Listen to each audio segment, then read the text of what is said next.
What's going on, everybody? Welcome back to the Wrestling Junkies podcast. I'm Mr. Cincinnati, and as always, I am joined by the podcast dad. Chief, how you doing, man? I'm doing well. How are you? I am wonderful. It's been a great day in the world of professional wrestling, and there's no one I would rather hang out and talk with about that. So, yeah, as always, just good to see your relatively pleasant face. Yeah, I know. Me? Man, after all the shit you give me, you still after all the shit you give me, mother. I don't give you any shit. I don't know what you're talking about. I just tell the truth. Same difference. All right. Coke Zero. Anyway, welcome back. Recycled bottle. Good for you.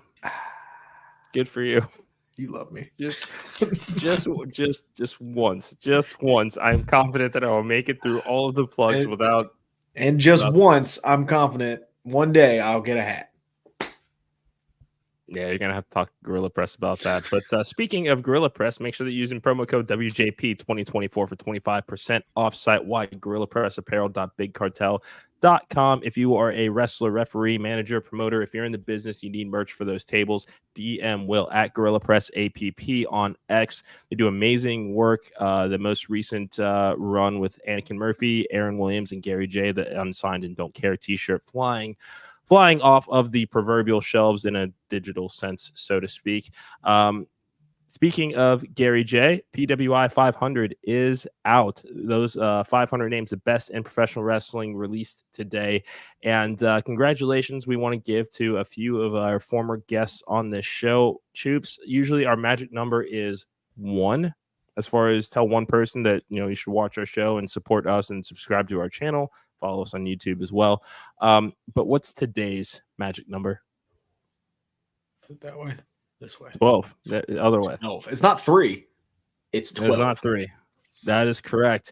We have had 12 names, former guests that made the PWI 500 for 2024. So congratulations to Landon Hale, I told you so, Rico Gonzalez, Cody Manhorn, Jameson Shook, Anakin Murphy, Alex Kane, who came in at number 25, Mike Skyros, Aaron Rourke, Logan Knight, TJ Sykes, Luke Curtis, and again, Gary J. Congratulations to everybody that made that list this year. And I think it's safe that we can also announce that Kevin McElvaney, the editor-in-chief of PWI, will be joining us next week to talk about all things PWI 500 and what is on tap for 2025. Before we start breaking down Monday Night Raw, I got to get through the plugs. You got a few more seconds in you, bud? You said 2025. Wow. Yeah. I mean, it's crazy. September, so like it's crazy. I mean, I can treat you like Billy Joe and wake you up when it ends. Don't even. Well, nothing. I have hated that song ever since it came out. September's the best month. Well, it wasn't for Billy Joe. That's why he wrote the song. So he doesn't know anything. Okay. All right. I'll explain why. Yeah. Support our merch store. We've got t-shirts, tank tops, hoodies, beanies, hats. You know what? I'm not going to be the one to do the hats. I'm thinking that we might have to just give the old nudge to Gorilla Press and see if we can get a Junkies exclusive out there. Yes, I see the mug. It's a prime vessel for drinking coffee, tea, spiked cider, spiked hot chocolate, all that good stuff. If you need a hot beverage, this is the cup you should be drinking it out of.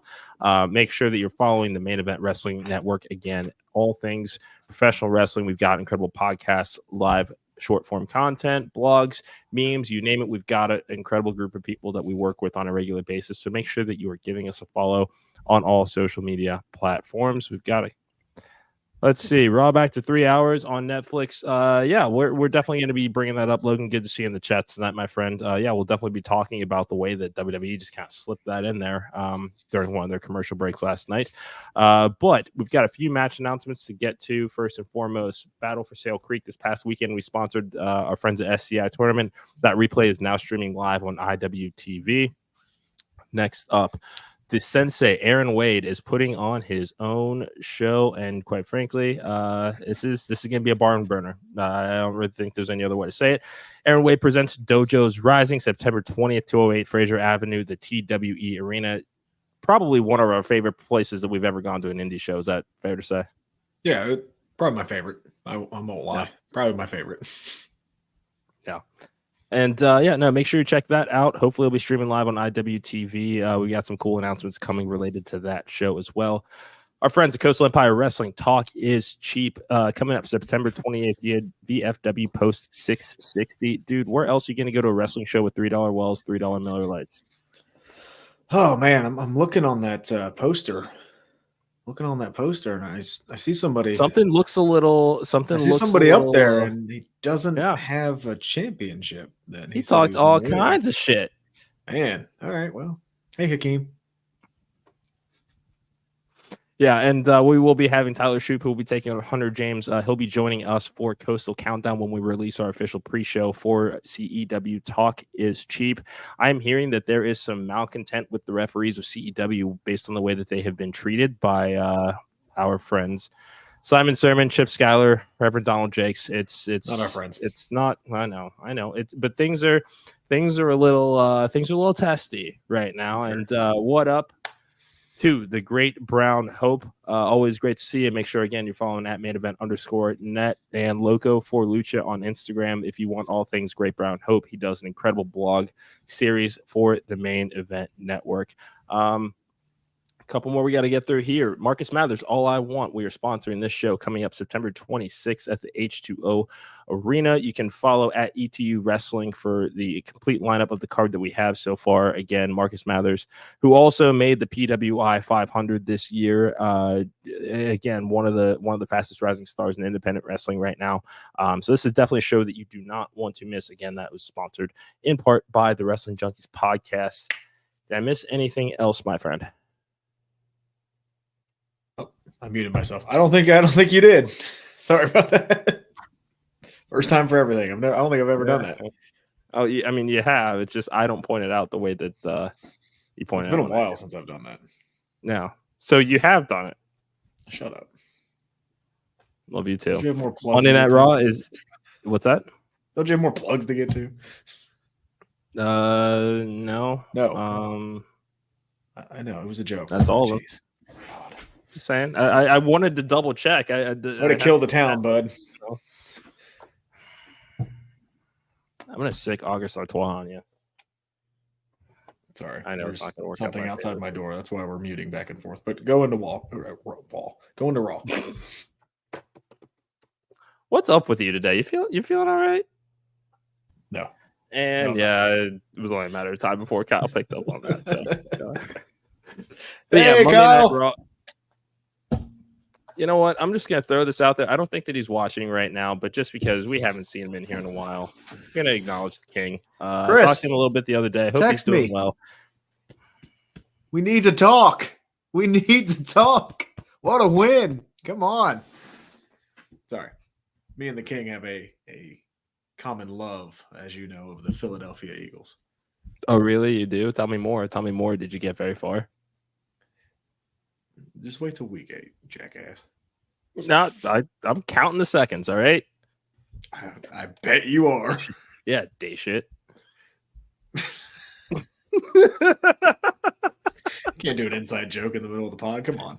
Well, I just did, and you just popped, so that's fair. I've done my job. Anyway, Monday Night Raw is in the books. Commercial-free first hour. Kicked it off with Wyatt 6 taking on American Made in a street fight. We were wondering what the makeup of these teams were going to be, but it does seem like, 4-on-4. It was a mixed tag. Ivy Nile and Nikki Cross getting involved as well. This was a fun opener. It's good to see Nikki Cross get out there. Yes. It was a lot of fun. The street fight, like you said, great way to open. American Made. Is that what I'm saying? Yes. Correct. Okay. Yes. I want to say American Males, but it's not that. Males. Yeah. Males. No, it's not them. American Made. They've done a very, very good job of putting the Wyatt 6 over. More power to them. The Wyatt 6 look strong. They look like a top faction on Raw. I'm ready for this feud to be done. I may be the only one, but man, I just want to see American Made become the Judgment Day. That's what I want to see. I want to see that group start to run Raw, and I want to see Chad Gable lead that group and run that kind of heel division, not bloodline level, obviously, but something along those lines where these guys, like, they're too good not to be winning some feuds here coming up. Yeah, and more importantly, the Wyatt Six looked strong without being invincible. You know, and that was kind of that was still, and because you never know what can happen anytime that they're, you know, going to be in the ring, but they have very clearly found how these characters should work. And, you know, again, everybody looked great in this match. Nikki Cross pulling off the German suplex on Chad Gable. I mean, that was probably one of the biggest pops that they got of the night there. This is exactly what needed to happen for both these groups. I think that this was the end of the feud here because it was a definitive victory. We have seen the tag team matches. We've seen the tag team matches. We've seen the Uncle Howdy, Chad Gable one-on-one. So there's really nothing else that you can do with this group without, you know, making American Made look like a group of suckers, which they shouldn't, because they're all too incredibly talented, especially as a collective unit, for that to be the case. So yeah, this is, you know, very much this is a group that could run the mid card. We're still waiting to see a Chad Gable Intercontinental Championship run. You position this group properly, get Bron over as that major babyface going into 2025. Why can't we see Chad Gable take the title off of Bron Breakker there? Well, and you know, after Bad Blood, there's going to be a group with 4 males and a female looking for a program. Why not do the Wyatt Six and Judgment Day? Yeah. Like it, there it is. Right there. Nikki Cross can wrestle for the women's championship, or unless Rhea takes it, like the feud is right there. So, and that could be your War Games. That could easily be a War Games match. Why not? Yes. Yeah, no, I agree completely. Something else in this kind of flew under the radar, and I had to put this in the group chat last night to make sure I heard it properly. But starting October 7th, Monday Night Raw until the end of the year is back to 2 hours. First time in 12 years that we'll be seeing a 2-hour Monday Night Raw. Your thoughts? I like that reference. You don't get it. I get the reference. You know this. Yeah, I mean, it's just the contractual, I guess, thing, handshake deal with USA. It's fine. Wrestling's better in 2 hours anyway. So yeah, I'm not. Do they go back to 3 hours when they're on Netflix? I don't know if they're going to go back to 3 hours. But maybe like a 2.5 hour if they need it. 220. Yeah. I could see something like that. 3 hours is a lot, and I think Triple H has been the one that always said 3 hours is a lot, and now, especially when you're writing it, and now he can kind of go, "Hey, look, I can look how good I've done with 2 hours," but now now when we go to Netflix and say, "Hey, we have all this content to give you, but I can do 2 hours of Raw, and that's fine." I mean. If you remember, 3 hours killed Nitro. It was a lot. And when WWE was bad, and we all remember when WWE was bad, 3 hours was it honestly wasn't that long ago. Slog to get through every Monday. And now it's not. And that's, I'm wondering, how closely Netflix has paid attention to the formatting of PLEs on Peacock, because even people that are paying for the premium tier that don't have commercials, they're still getting vignettes to kind of remind you of talent that are on the roster that may not be on the show. And probably we'll see a lot more of that, in the presentation for people that are paying for Netflix without ads, people like us.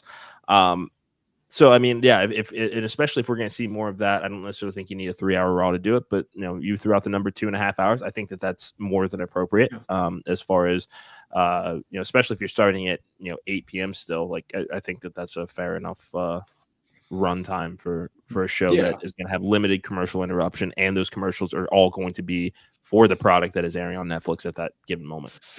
Yes. And I think you said it best, like, without the commercials. Like, you could easily do the 220 with the limited, very, very limited, I think, promotional commercials like we get on Peacock right now. That would be easy to digest, and You just don't need 3 hours anymore. I think that era is kind of done, especially now when you have Raw, you have NXT, you have SmackDown. Like, you have so much content that they're going to put out there. Speed that you don't watch, but there's so much that they put out there that you don't need it. Not everybody's getting used. The roster's not as big as it used to be, where they were just kind of hoarding talent. 2.5 hours is fine. 2 hours, 20 minutes.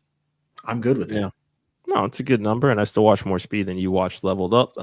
Kyle, 3 hours under Triple H has been fine with him. I mean, like, again, under Triple H, it has been solid. It has been a cohesive show. And we have seen that from start to finish. That just was not the case for a very long time, you know. So yeah, I would be fine with the shorter run because it's refreshing because we haven't seen it in 12 years. That's why I think, you know, it's like, okay, let's see how they treat this, and let's see, you know, if the quality of the already like very good storytelling will continue to increase.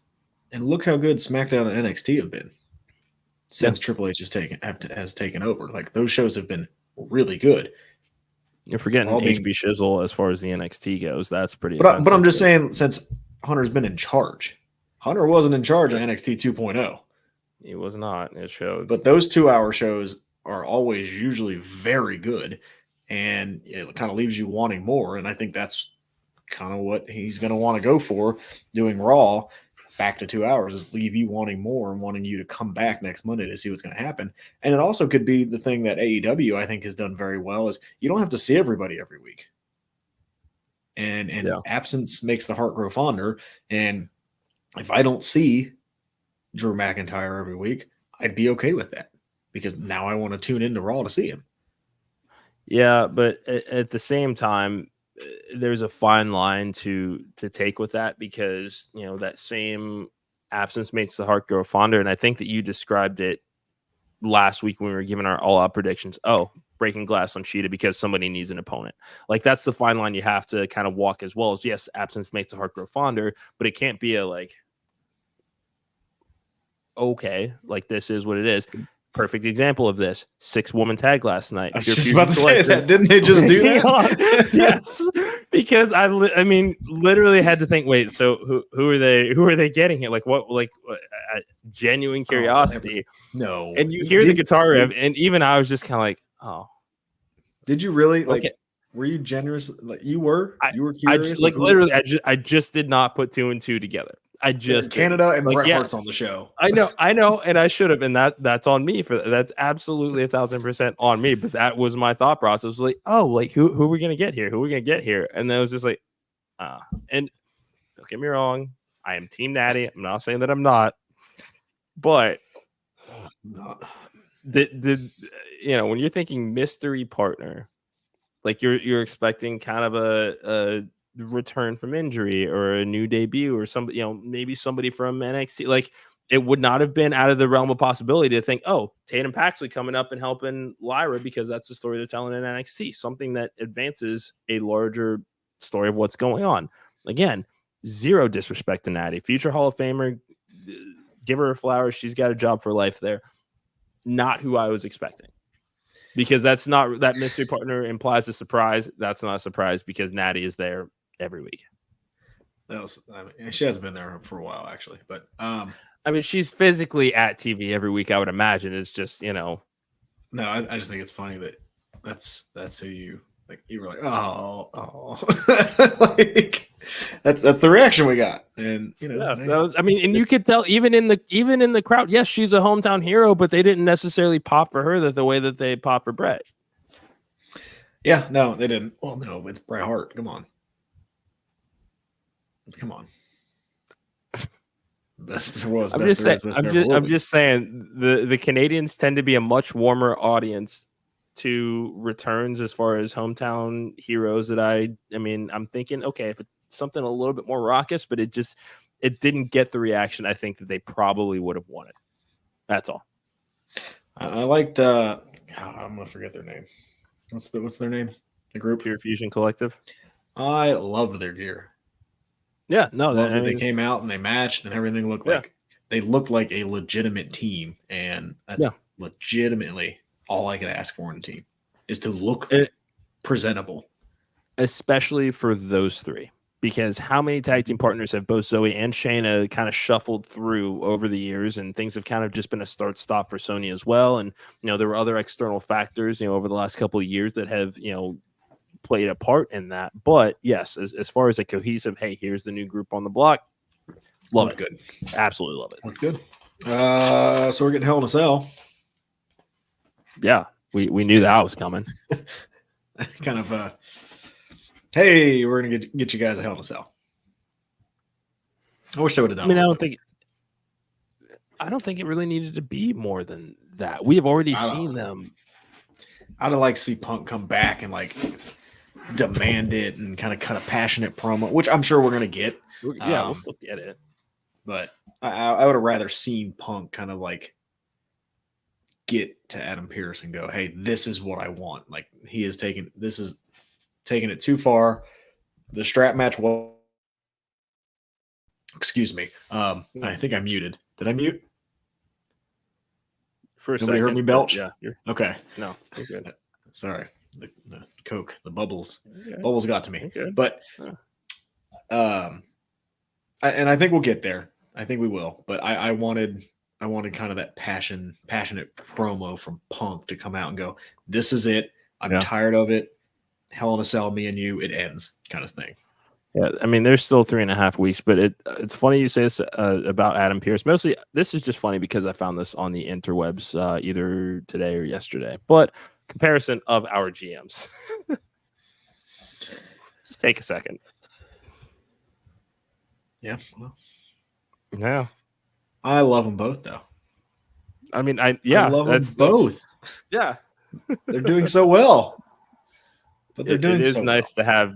It is nice to have general managers that are not like immediately connected to the former regime. It's nice that the McMahon family.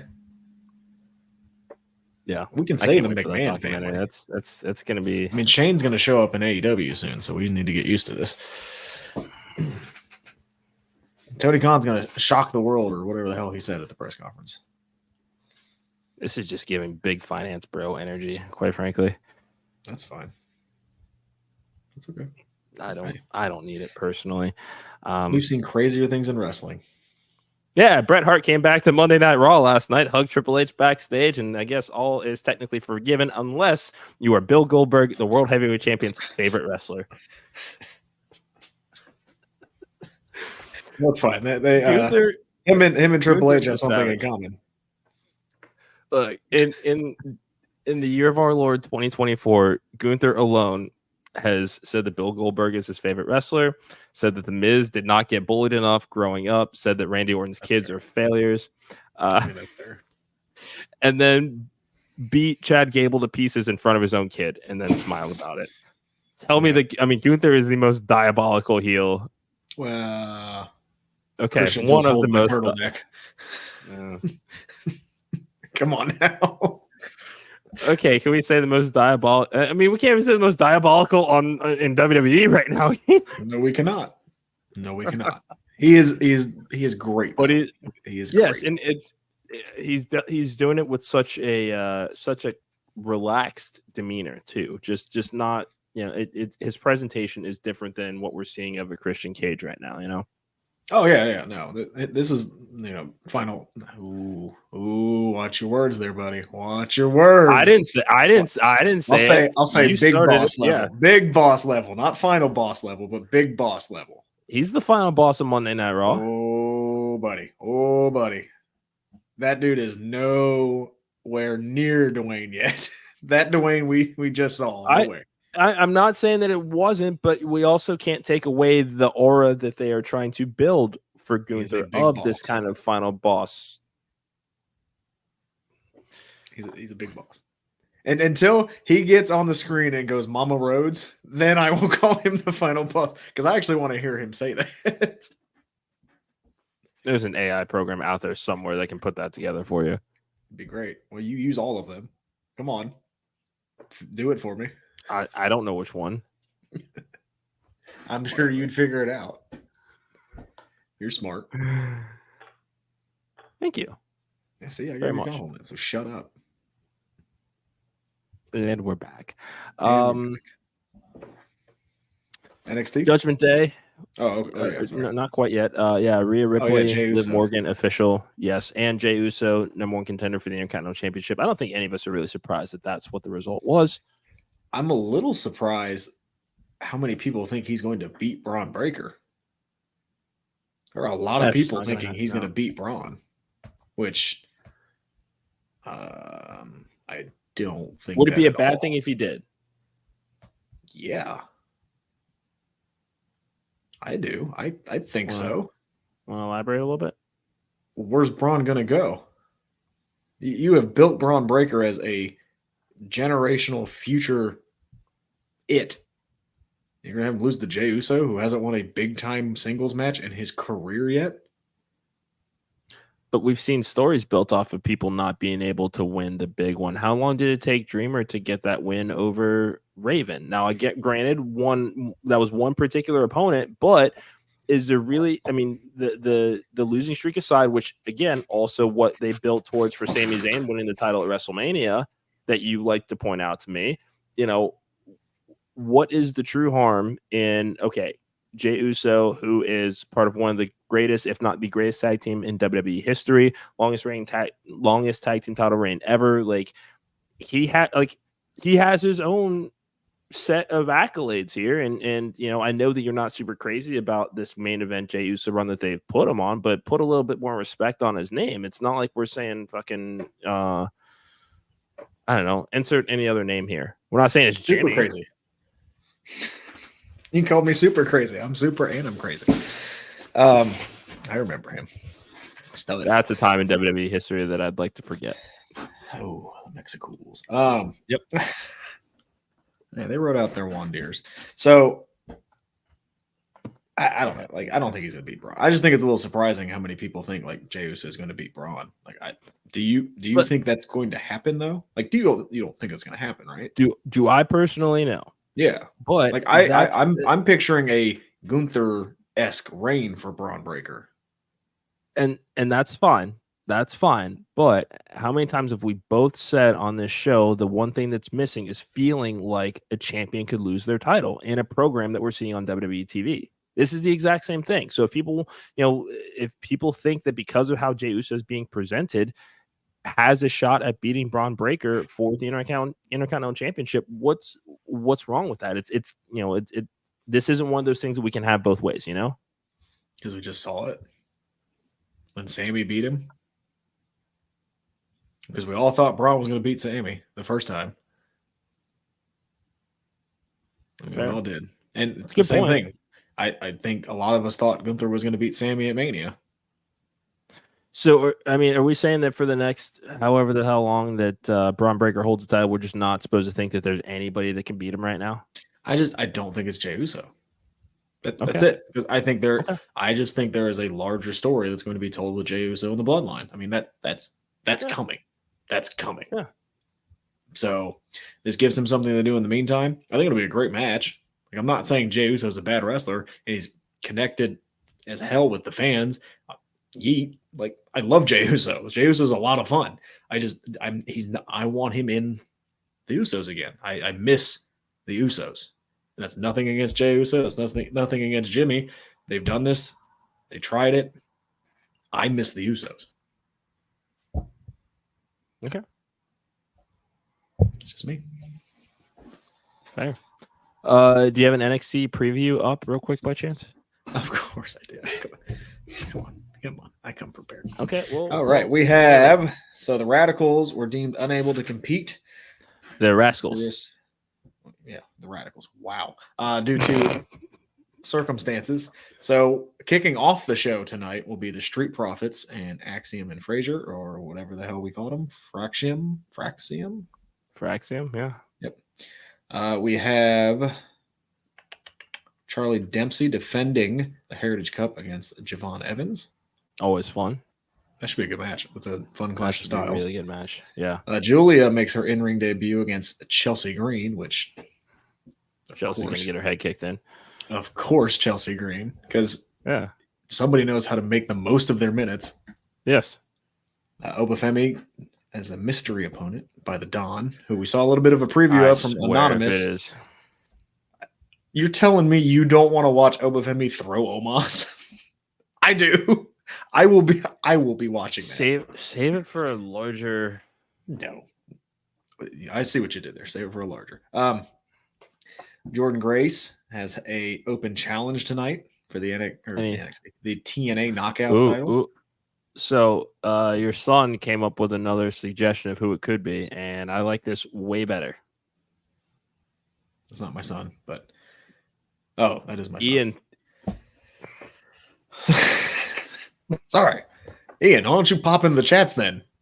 He barely pops into the group chat, so like don't. Well, neither do I. So yeah. So it could be other unreasonable. That could be fun. That could be a lot of fun. Yeah.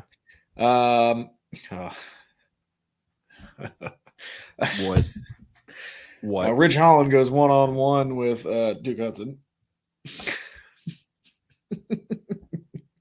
It's okay. I'll.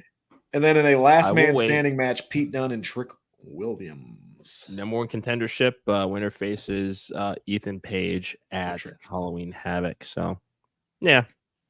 I'm liking how they've been using Pete Dunne lately. I mean, they've really found a way to keep him busy without Tyler Bate. And yeah, I mean, not only is he, you see him on NXT, he's got the program with Sheamus. He's producing speed. Like, it's pretty cool. Yep, that is cool. Yeah. Any final thoughts on the first half of this doubleheader? I'm excited for the second half. Yeah, absolutely. Make sure you guys tune in live tonight. About 90 minutes away, we are going to be sitting down with wrestler, rapper, actor, boxer Dylan Bostic. He's got a brand new EP that dropped last month and a new single coming this Friday. So we're going to sit and shoot the breeze with him. That'll be live at 8:30 on our channel. Find us on Twitch, YouTube, X, and Facebook. Make sure you're following at Junkies Pod for all things Wrestling Junkies Podcast. Congratulations again to our friends that made the PWI 500. Landon Hale, Rico Gonzalez, Cody Manhorn, Jameson Shook, Anakin Murphy, Alex Kane, Mike Skyros, Aaron Rourke, Logan Knight, TJ Sykes, Luke Curtis, and Gary J. Again, like, share, subscribe. Choops, hit him with that real magic number. If you know one person that would enjoy our show, please do us a favor, share it with them. Subscribe to our YouTube channel. We are on the road to 1,000 subscribers. Quite frankly, we need your help to get there. So every little bit helps. Again, we will be back at 8:30 tonight. Podcast Dad, any final thoughts? Tune in. What he said. For the Podcast Dad, I'm Mr. Cincinnati. This has been the Wrestling Junkies Podcast. We'll see you guys in about an hour and a half.